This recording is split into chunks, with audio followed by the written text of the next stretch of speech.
सुप्रभातम प्रिय छात्रों। आज हम चंद्रधर शर्मा गुलेरी का जो निबंध है धर्म और समाज, उस पर चर्चा करेंगे। सर्वप्रथम हम उनके परिचय पर प्रकाश डालते हैं। आधुनिक हिंदी कहानी, निबंध, समीक्षा एवं भाषा शास्त्र के विकास को अपने योगदान से समृद्ध करने वाले चंद्रधर शर्मा गुलेरी का जन्म 1883 में हुआ और इनकी मृत्यु 1920 में। उनकी अमर कहानी थी उसने कहा था। हिंदी की सर्वाधिक चर्चित कहानी है तथा गुलेरी की इसका आधार है। राजेंद्र यादव तो इस कहानी को हिंदी की पहली आधुनिक कहानी मानते हैं, क्योंकि शिल्प, विषय वस्तु और भाषा प्रयोग की दृष्टि से यह कहानी आज की ताज़ा कहानी लगती है। इस कहानी में गुलेरी जी ने यथार्थ वातावरण, प्रेम की सूक्ष्म तथा उदात्त स्वरूप की मार्मिक और सुंदर अभिव्यंजना की है। किंतु गुलेरी संस्कृत के प्रकांड पंडित तथा अंग्रेजी के अच्छे विद्वान थे। काफ़ी समय तक वे मेयो कॉलेज अजमेर में अध्यापन कार्य करते रहे। तत्पश्चात काशी हिंदू विश्वविद्यालय में संस्कृत महाविद्यालय में प्रधानाध्यापक होकर चले गए। गुलेरी सफल गद्यकार थे तथा सरस्वती पत्रिका के माध्यम से वे शोध विद्वान तथा समीक्षक के रूप में हिंदी जगत में प्रकट हुए। उनके जयसिंह काव्य, पृथ्वीराज विजय जैसे महत्वपूर्ण लेख सरस्वती में छपे। नागरिक परिचारणी पत्रिका में पुरानी हिंदी शीर्षक से जो लेख प्रकाशित हुआ, उसमें उन्होंने अपनी भाषा वैज्ञानिक मान्यताओं का प्रतिपादन किया है। गुलेरी जी का यह निबंध हिंदी भाषा के इतिहास प्रसंग में अत्यंत महत्वपूर्ण माना गया है। निबंधकार के रूप में गुलेरी जी विलक्षण शैलीकार के रूप में हमारे सामने आते हैं। उन्होंने गूढ़ शास्त्रीय विषयों पर तथा साधारण विषयों पर अधिकारपूर्वक निबंध लिखे हैं। उनके निबंधों में पांडित्यपूर्ण विषय प्रतिपादन, सूक्ष्म हास्य, व्यंग और अर्थगत वक्रता की छवि देखने को मिलती है। उनके कछुआ धर्म और मारिस की मोई कुठार जैसे निबंध में उन्होंने ललित निबंधों की अनुभूतिपरकता का परिचय दिया है। उनके ये निबंध हिंदी निबंध साहित्य के विकास में विशेष महत्व रखते हैं तथा निबंधकार के रूप में गुलेरी जी को स्थापित करते हैं। गुलेरी जी ने 1900 के आसपास जयपुर से समालोचक नामक पत्रिका का संपादन किया। पूछा जा सकता है कि ये समालोचक पत्रिका के संपादक कौन है? गुलेरी जी है। 1920 में उन्हें नागरिक परिचारणी सभा काशी की व्याकरण संशोधन समिति का सदस्य भी बनाया गया। तुम्हारे सिलेबस में गुलेरी जी का निबंध है धर्म और समाज। धर्म और समाज से के नाम से जो निबंध दिया हुआ है, उसके भाव इस प्रकार देखिए।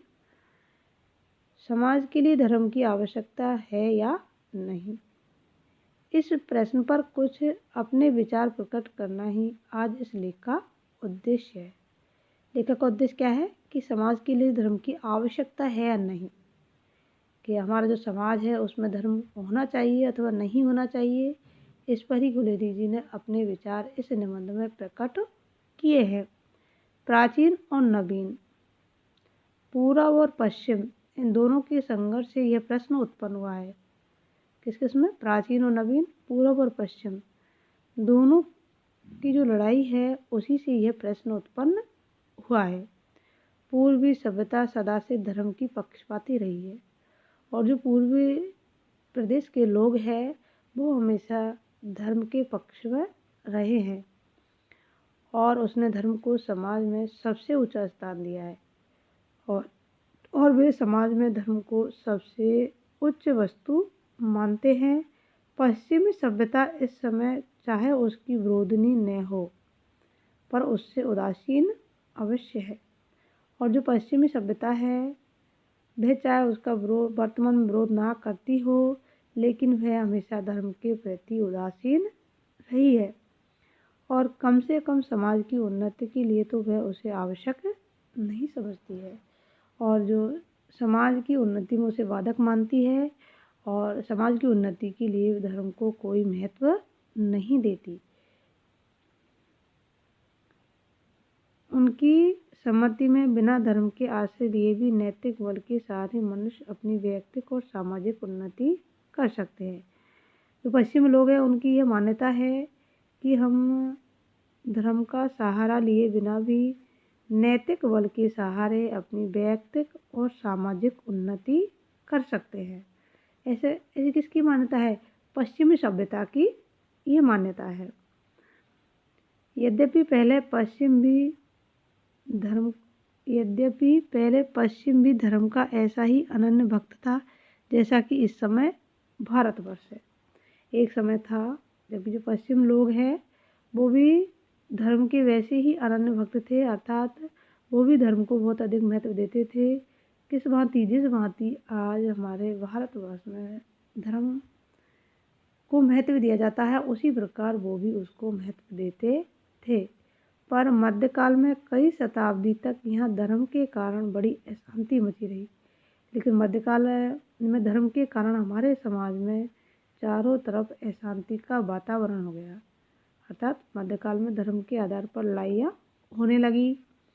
धर्म मद से उन्मत्त होकर समाज ने बड़े बड़े विद्वानों और संसदों के साथ वह सलूक किया जो लुटेरों मालदारों के साथ करते हैं, और धर्म के मद में अंधा होकर के बड़े बड़े विद्वान और जो संशोधक समाज सुधारक हैं, उन्होंने हमारे जो विद्वान हैं, हमारे जो समाज सुधारक है, उनके साथ ऐसा व्यवहार किया जैसा कोई लुटेरों के साथ भी नहीं करता। किसके उन्माद में? धर्म के उन्माद में। हमारे बड़े बड़े विद्वानों और हमारे बड़े बड़े समाज सुधारकों के साथ बहुत ही बदसलूकी की, और 50 वर्ष तक लगातार जारी रहने वाला यूरोप का धर्म युद्ध प्रसिद्ध है। और यूरोप का जो धर्म युद्ध है वह तो 50 वर्षों तक जारी रहा था, और यह सर्वविदित है कि वह 50 वर्षों तक अनवरत रूप से चलता ही रहा। इस्लाम ने जो सलूक ईसाइयों के साथ किया उसको जाने दीजिए, और दूसरी ओर जो इस्लाम है उन्होंने भी धर्म के नाम पर ईसाइयों को बहुत ही पीड़ा दी, उन्हें परेशान किया, क्योंकि वह एक भिन्न धर्म था। क्योंकि वे ईसाई और जो मुस्लिम हैं वो दोनों अलग अलग थे, और धर्म के आधार पर हमेशा उनमें लड़ाइयाँ होती रहती थी। ईसाई धर्म की 2 शाखा जिनका नाम है कैथोलिक और प्रोटेस्टेंट, एक दूसरे के साथ जैसे तैसे अत्याचार और अमानुषिक वार्ताव किए। ये दोनों ईसाई धर्म 2 शाखाओं में बट गया, और दोनों शाखाओं के लोग भी आपस में लड़ाई करते रहते थे, एक दूसरे पर अमानवीय व्यवहार करते थे। अमानुषिक वार्ताव में अमानवीय व्यवहार करते थे। उन पर अब तक यूरोप का इतिहास रुद्र के आंसू बहा रहा है, और जो यूरोप का इतिहास है उस इतिहास में इन दोनों की लड़ाई आज तक भी अंकित है। इसलिए अब इस सभ्यता और उन्नति के युग में पश्चिमवादियों को यदि धर्म पर श्रद्धा नहीं है तो उनके पूर्वजों की थी, और यही कारण है कि जो पश्चिम के लोग हैं उनको धर्म पर वह श्रद्धा नहीं है जो उनके पूर्वजों को थी।